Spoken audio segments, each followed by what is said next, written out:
How do you do?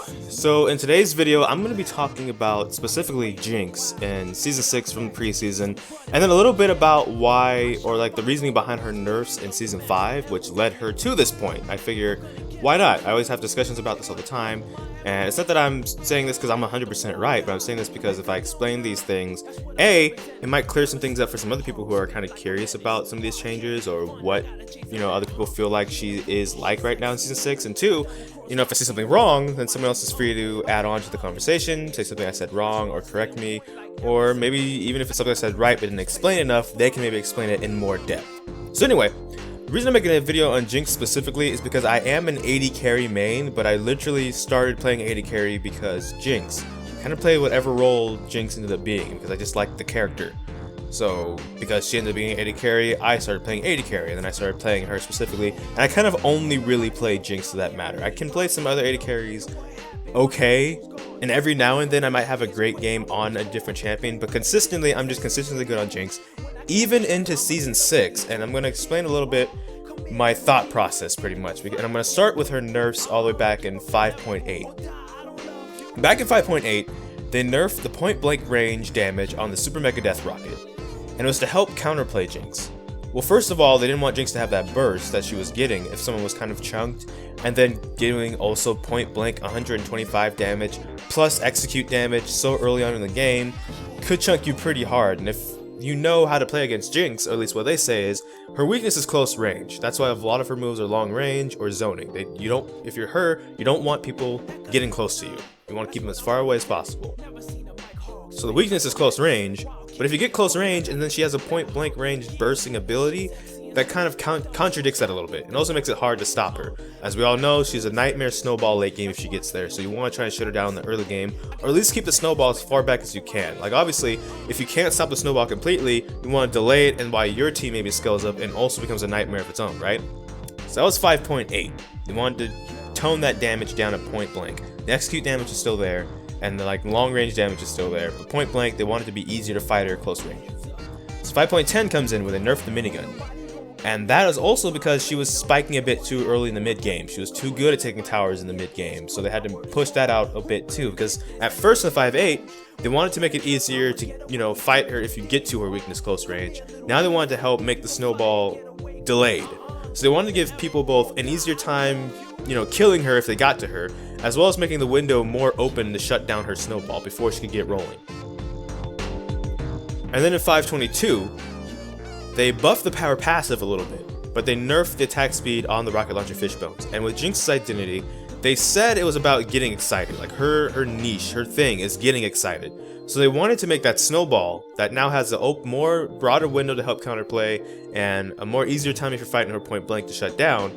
They wanted it to be a little bit more reliant on teammates, or at least your support role, to get that snowball rolling. They want to make it a little bit harder for you to start it by yourself, so they're nerfing the attack speed of the rocket launcher to do that, because especially in team fights, you probably rely on the rocket launcher a bit more for AoE and stuff. Well, they wanted to make that shoot slower, have a little bit more incentive to have the teammates help you get the snowball rolling, but then they're fine with you rolling on your own afterwards. They just wanted to help get that started. So it was all pretty much about counterplay, because in the rest of the preseason for Jinx up till like 6.1 was a bunch of bug fixes as well. So I mean, Jinx, you could say it's been a little bit of a rough spot. I kind of disagreed. I just kept playing Jinx the same. I didn't even rush the Zeal item. I'd still go Infinity Edge first, everything, and I've been doing okay.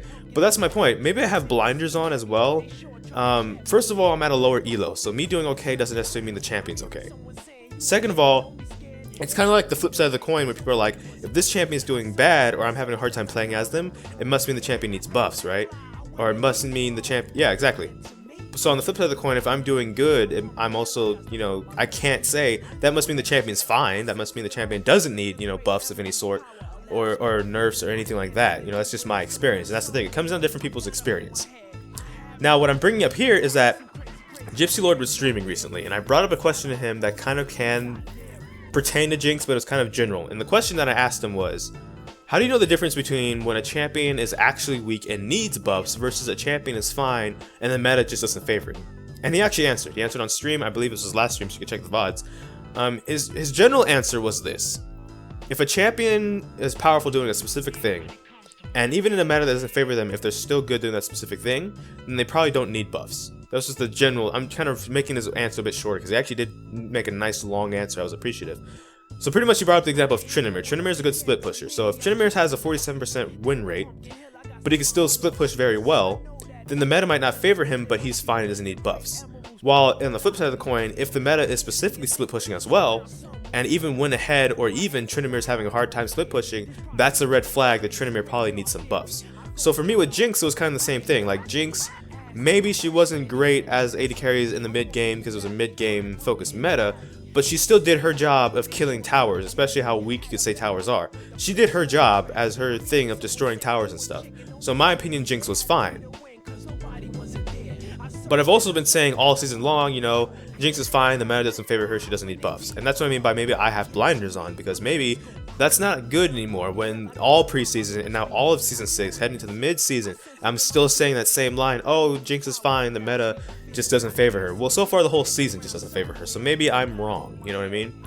But for me personally, I just kind of just been playing her the same. Play her safe, be a bit more passive in lane and focus just on farming up, and just focus mainly on towers more than anything else, because those towers will fall to her still. Especially with Dragon 2, the old Dragon 2. Now the new elemental dragons coming in, I believe the Fire Dragon is the one to look for now if you're really a tower destroying carry of some sort. But then building her, right? It's like, well wait, you just mentioned you don't rush the Zeal item, you go Infinity Edge still. And yeah, I still do that, especially with the Warlords changes. I kind of too was on the Thunderlords cheese for a while, but when they actually tried to make Thunderlords good, or Warlords good, I did the whole glass cannon by building, you know, straight as much crit as possible, but also with some AD. So I would go, if anything, I'd go Infinity Edge into Essence Reaver before the Zeal item. Just because the Essence Reaver's passive, and then with the old way Warlords built off of crit and lifesteal. Now when it just became more lifesteal, I dropped that maybe more for a lifesteal build, but I'd still, the Zeal item would be earlier, it just wouldn't be first item. I don't think that, here's my problem with that, because if you go Hurricane first item, you're going a wave clear item on a champion that already has wave clear in her kit. For me, I value the AD on the Infinity Edge more because Fishbones also does 10% bonus AD. So I just need a little bit of crit, and then the Infinity Edge crit, or the Infinity Edge damage, plus the bonus AD of Fishbones will carry me until I can build the Zeal item. And I mean the completed Zeal item, not like, obviously I go Infinity Edge, and while in the middle of building the Infinity Edge, I'd have a Zeal in there. I just would complete the BF sword item first, and then the Zeal item second. So I'd still have the extra crit from the Zeal as well, but that's why I valued the AD more, because Fishbones also did bonus AD. So that's why I was, that's just my, you know, opinion. I've won on her way more times than I've lost, but again, my skill is irrelevant. I'm kind of an irrelevant player to begin with. So then what does this mean? Or what could I explain for other builds? Because one thing I will share is that I realized because the meta was so mid-focused, I legitimately would build the Zeal into a Trinity Force instead. And in those scenarios, I might build the Trinity Force or the Zeal item first, because I might build the Trinity Force first, and then the Infinity Edge. Kind of like how like a Kog'Maw or Ezreal that's going like an AD carry kind of build would go, instead of the Rage Blade or the blue build. Kind of that was the you know, area I was thinking about when I did this on Jinx. Because on top of that, Trinity Force gives you kind of some of everything for the mid game as well. It gives you movement speed, it gives you a little bit of sustain, it gives you crit, it gives you attack speed. On Jinx, which attack speed is nice, you know what I mean? So I kind of would start doing stuff like that. Lately, Rage Blade has started becoming a thing on a lot of the auto-attacking AD carries. And I will admit, I have experimented with this too. I went Trinity Force, Infinity Edge, Boots, Hurricane, Rage Blade, and Bloodthirster. And what that meant was, at level 18, you could actually solo Baron. You could have your teammates doing something, maybe have the jungler near you too, to help you out a little bit so they can also smite it. But to be honest, at that point, have your 3 teammates just like holding it, just keeping tabs on where the enemy's position is, physically if they can. And then you could just go sneak Baron, like relatively easily. So going forwards, like I said, I might be wrong. This is just coming from someone who's played a lot of Jinx, who's continuing playing Jinx through Season 6, and doesn't care if she's the weakest AD carry in the meta right now. I just don't care. I like the champion, I just keep playing the champion. And this is just solutions that I've just kept finding to do things with. But I could be wrong, that's why I'm making this video. Maybe I'm wrong that she doesn't need any love. Maybe I'm wrong that I should build the Zeal item earlier. Just simple stuff. I don't know, but I'm opening this up to discussion because I just want to hear other people's opinions. I actually like other people's opinions as long as they're not something like going in on me and while I'm a terrible person or something. But if you have a different opinion on this topic, I'm open to that. I'm fine. That's how we work as humans. We're different people. We have different mindsets. We have different opinions. So I'd like to hear you guys' thoughts on this, to be honest. The whole 9 yards, the whole 9 minutes. But that's all for this video for me. I don't know what the next video is going to be because life is full of a lot of kinks. But until next time, take care. GG, get jinxed.